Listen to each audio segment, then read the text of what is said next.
Hey everyone, it's Arylo here with your weekly love letter, and this one is coming from the Poconos in Pennsylvania, which are these beautiful mountains that are full of snow right now. And if you may notice, I am wearing one of the most fuzzy, wuzzy, warm, yummy robes. It's a spa robe because I am at one of the top 10 spas in the country. It's called the Lodge at Woodlock, and I get to be here all weekend long to rest and play and speak. And did you hear rest? Yes, resting. Resting, resting, resting. This is what we're talking about today. I just got done with 2 weeks of rest in Virginia, and now I'm resting some more. But you're like, wait, she just said that she was speaking. How could she be resting and speaking at the same time? Aha! Because this is what I'm talking about when I talk about rest. Here's the truth, okay, you all? You are not a human doing machine. You're not a machine.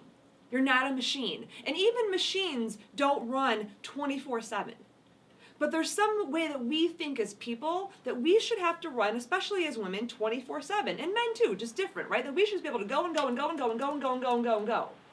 And you know at some level that you need to rest, right? You know this. However, it doesn't happen unless you take yourself to a beautiful spa like this, and it's normal, right? Like when Noah and I went to breakfast today, there were people wearing robes just like this to breakfast, walking around in their flip-flops, and no one thought, what is that weirdo doing walking around in the robe? We were like, that is totally normal because we're at a place where rest is acceptable, right?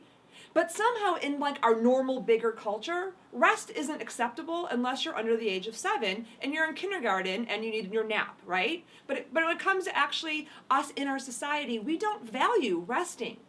This is why it is so hard for you to actually rest unless you're at a spa like this, or you're sick, or there's something else. Usually it's a sick day or a spa day that allows you to say, okay, I'm sick or I'm at the spa so I can rest. And I invite you to actually be more compassionate with yourself than that, because this is all about self-compassion, really. Not just about self-care, but self-compassion to realize, you know what? You are not a human doing machine. You are not a machine, and you deserve to rest. But to actually be able to give yourself this rest, you have to be able to be compassionate with yourself, and you also have to change your value equation. So right now I want to share with you 3 superpower tools that I've used to help me become not just a great achiever, but also a great receiver and learn how to be able to rest even in the midst of being here and speaking. Or when I was in Virginia, I was still talking and coaching and mentoring and enrolling people in a program that's coming up soon. But I was taking 3-hour naps in between. So how do I do that? Well, number 1, okay, so write these down. These are the superpower tips. You ready? Okay, number 1. This is the mantra that I want you to tell yourself next time you feel guilty for resting. I want you to tell your inner mean girl or inner mean dude, excuse me, but resting is doing something. Say that back to me. Go ahead right now. Say it out loud. Resting is doing something. Resting is doing something. You're resting. So you actually are doing something. You're resting. So next time you feel bad that you're not doing something, tell yourself, I am. I'm resting. Retrain the brain. Resting is doing something.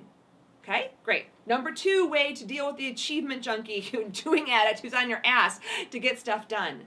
Actually schedule the amount of time that you're going to give yourself to actually relax. Like actually carve it out. I was just downstairs here. They have a thing called the Whisper Room. And I walked in and there were 20 chairs, lounge chairs, that were laid out. And women, you all, were laying on them and sleeping. And no woman was looking at her being like, oh my God, I can't believe that lady is sleeping. The women that were sleeping didn't look like they were guilty. They were just sleeping and resting because they had given themselves that amount of time to do it.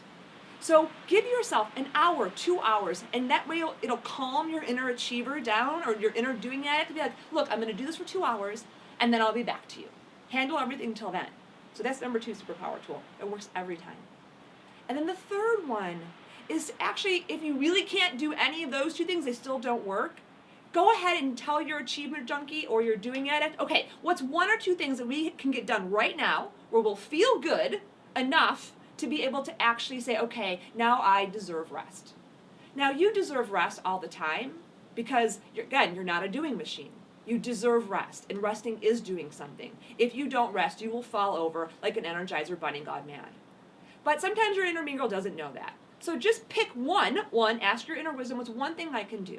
And then go back to that second superpower tool, like I said, and say, okay, is it an hour? Is it 20 minutes? And give yourself that time.